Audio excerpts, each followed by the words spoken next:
I was led to believe that things are so much cheaper in Paris. Let me tell you, they aren't.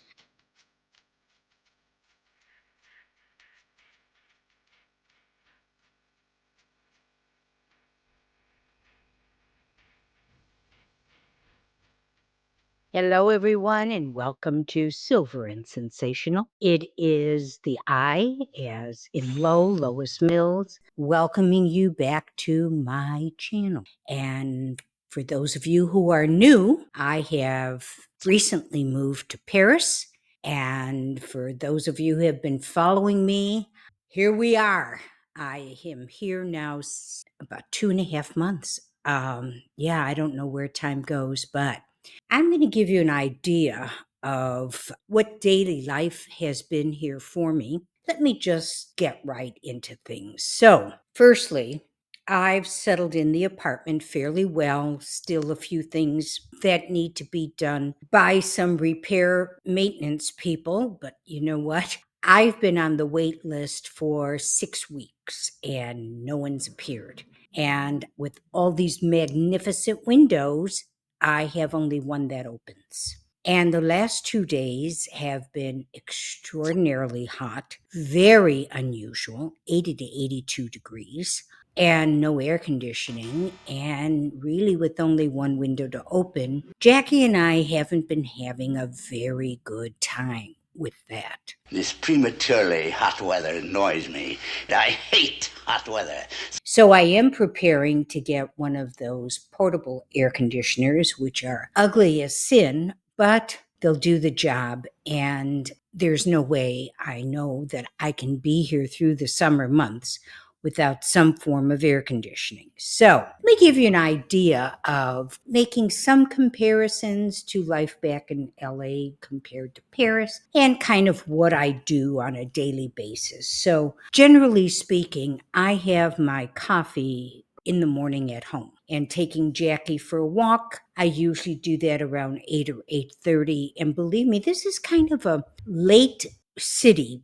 People tend to start work a little later. So the bistros and little cafes really don't open till 8 in the morning. And every now and again, I'll stop at one of the cafes around the corner and have a croissant and a cup of coffee. But I generally keep the same schedule I had in Los Angeles, where I go over emails and do that sort of thing. The big difference, however, is I walk everywhere here, unless it's, as an example, if I needed new jeans. And I noticed that one company were making jeans that had really lightweight denim. And I thought this is perfect because regular denim is way too heavy for the spring, summer. And that was at this wonderful, the oldest department store in France. It could be the oldest one in Europe, Le Bon Marché. Fabulous store, absolutely fabulous. But without walking to it, which would be about a 20-minute walk, just by walking the floors of the store and then going across the way to the Le Grand Épicerie, the Paris's most expensive grocery market, but absolutely magnificent, even if you just are looking. I clocked in 2 miles just in walking the store. So I do a lot of walking, and the neighborhood is so great because everything is so close. So I generally go and get my hair done 3 blocks away. This store that I get things for Jackie, it's Moustache. It's, the chic pet store is 2 blocks away. The nail salon and most of the restaurants I go to are within mile and a half. Marketing is, I actually became a real Parisian the day I bought one of those shopping carts, which I would have said that's for old people, but this is what people do here. I've tried the delivery services. Amazon works with Monoprix, and of course Uber Eats is here, and they will go to any market. But I really don't like what they select. So I've been doing my own marketing, and the market is located on a street with like at least 8 restaurants. Now, speaking of restaurants, I was led to believe that things are so much cheaper in Paris. Let me tell you, they aren't. There are things that are cheaper. And again, I am comparing this to Los Angeles, where prices are very tough to live there and have any kind of lifestyle. Whether you can afford it or not, there comes a point at which something only has so much value. So often, even if you can't afford it, you feel that it doesn't have the value, and I'm not giving them that much money for, 3 little meatballs and iced tea is $37. There's a point at which you have to say you're out of your mind. But restaurants per se are a tad cheaper than Los Angeles. Now, again, I do live in what one would think the high rent district. The French Senate isn't that far. So there's a lot of business people in the area, and the prices tend to be a little bit high. On the other hand, I have found maybe a small handful of restaurants that are really superb and are what I would call very reasonable. Cheap food tastes good, and it's cheap. Now, having said this, I have to tell you that the quality of food is off the charts. The quality of food in terms of produce and meats, it just really is far superior. And I love that people who deal in each of these categories, whether it's the fishmonger or the meat market, or, they take such pride in everything is there, and they are very, very, very agreeable to giving you what you want. And so there's a major difference that I see between what I experienced in Los Angeles, a city that I have to tell you, I loved for probably 22 of the 26 years I was there, and am brokenhearted that it changed so much that I felt the need to have to leave it. But there's a pride that is part of what people do here that we don't necessarily see, at least not in Los Angeles. There's a pride in what they are presenting to you. In terms of dollar for dollar, I do find that the grocery markets are substantially cheaper than what I used to see in Los Angeles. My grocery bills, and I don't really cook, so I'll tell you, I don't really cook. What I find, which is just remarkable, is that the prepared foods that you find in the grocery markets are really quite good. It's shocking. Something that I would never have thought of buying, or when I did buy, was just not edible. I'm finding that if I buy something prepared here, it's really quite good. So, I'll buy a quarter of a chicken or some wonderful sandwich, or, just picking up things in these specialty markets that I can bring home and eat. Of course, I always have eggs, and I still get a charge out of the fact that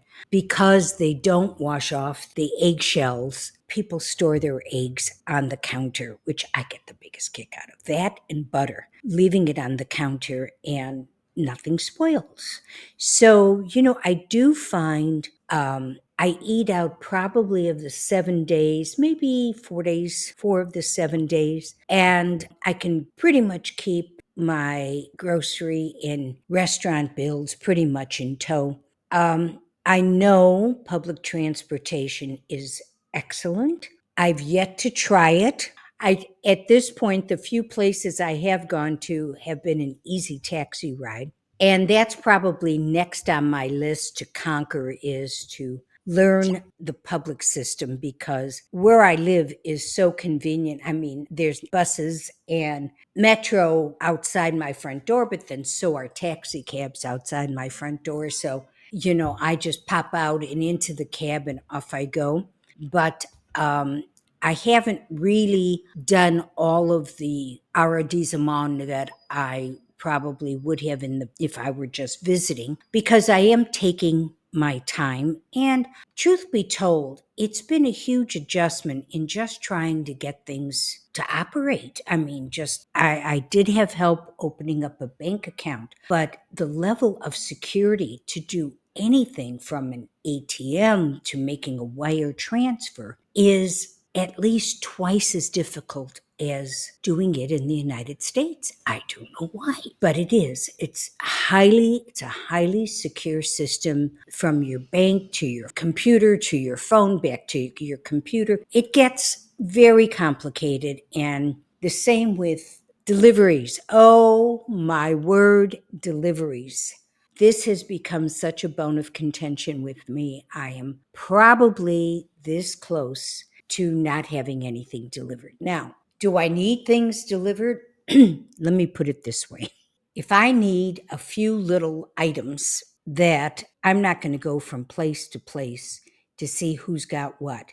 And although I've cut way back on my Amazon usage, and Amazon France is not as good as Amazon.com, and their delivery isn't quite as good, and the selection isn't quite as good, but I don't know if something doesn't fit in my mailbox, and I do have an elevator. It seems that delivery people don't want to take the time to come up to the floor that I'm on. So I've had some issues with that, and now I have signs on the elevator as well as my front door in both English and French, which is Google Translate, let me tell you, that in fact, if I don't answer, I authorize them to leave it at the front door. I have been told that people wait home for their deliveries. This girl is not waiting home for a delivery. If I feel like going out for a coffee, I'm going to go out for a coffee. I have restricted a lot of my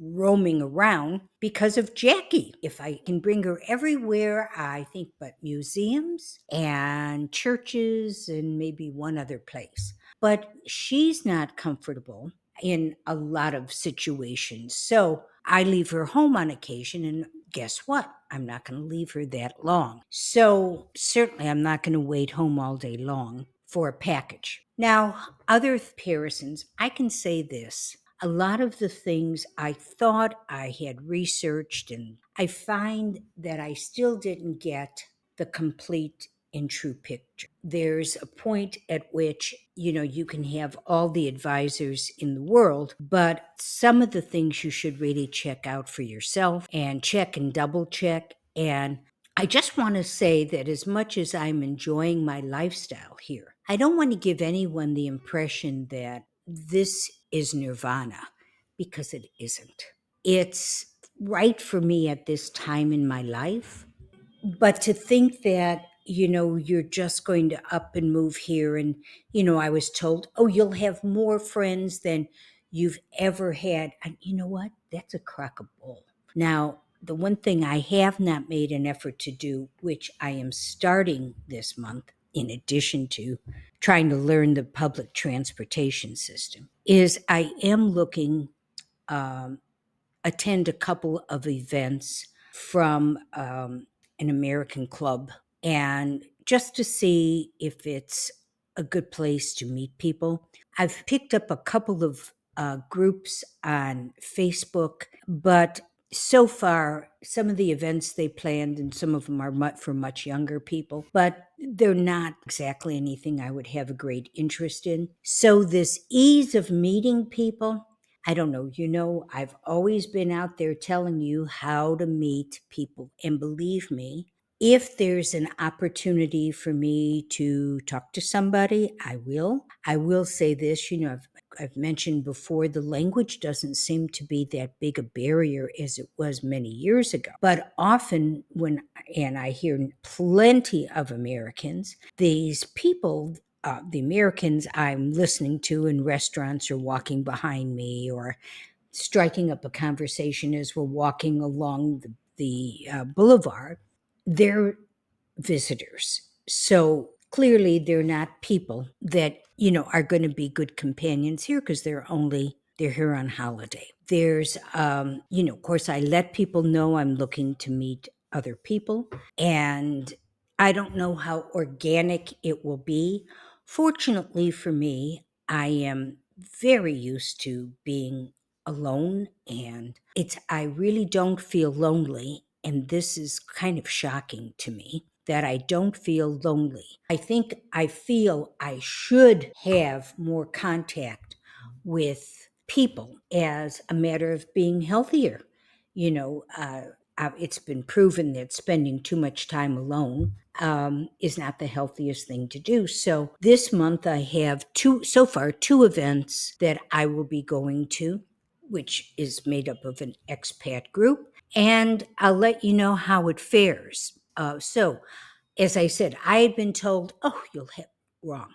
You will not have, unless you know somebody here. And now, mind you, I really don't know anyone here. So maybe some of you have friends or friends of family, whatever, who would extend a hand to you and bring you into their social circle. I have not, I don't have that. So I am making an effort, as I say, this month. I haven't been ready before this because I've been so focused on just trying to get my life together.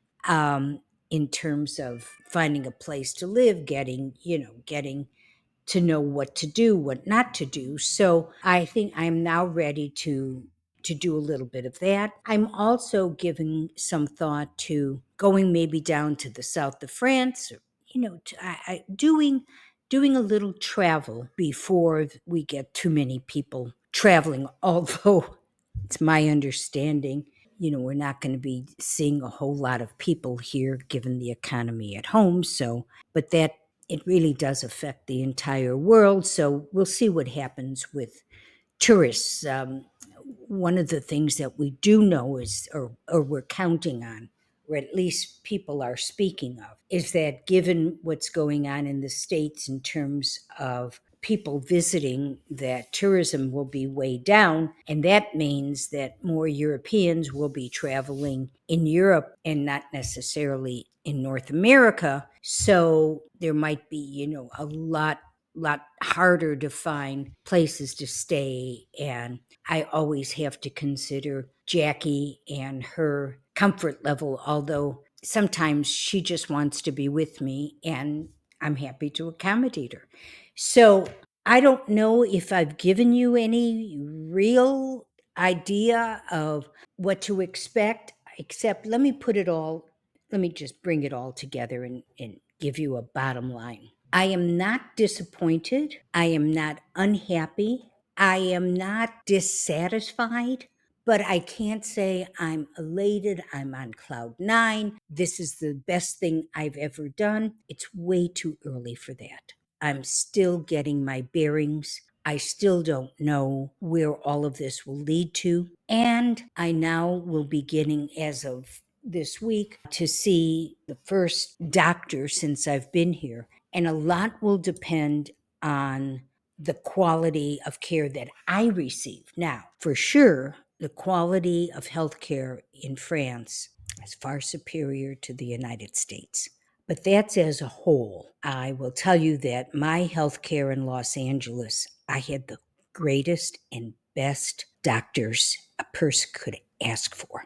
And I just can't say enough about them. So much so that all of them have given me their mobile number or their personal email in case I need something. I certainly am not expecting that here. I have not signed up for the health system yet. I'm actually, in a couple of weeks, I become eligible for it, but I'm going to hold off on doing that until I see whether or not it's something I want to do. So for now, what I could say to you is if you are considering moving and you do reach out to people who do this as a business, that pretty much take what you're being told with a grain of salt, do your own research, put your feelers out if you know people who have direct experience, and also bear in mind what my expectations are may be much different than yours. What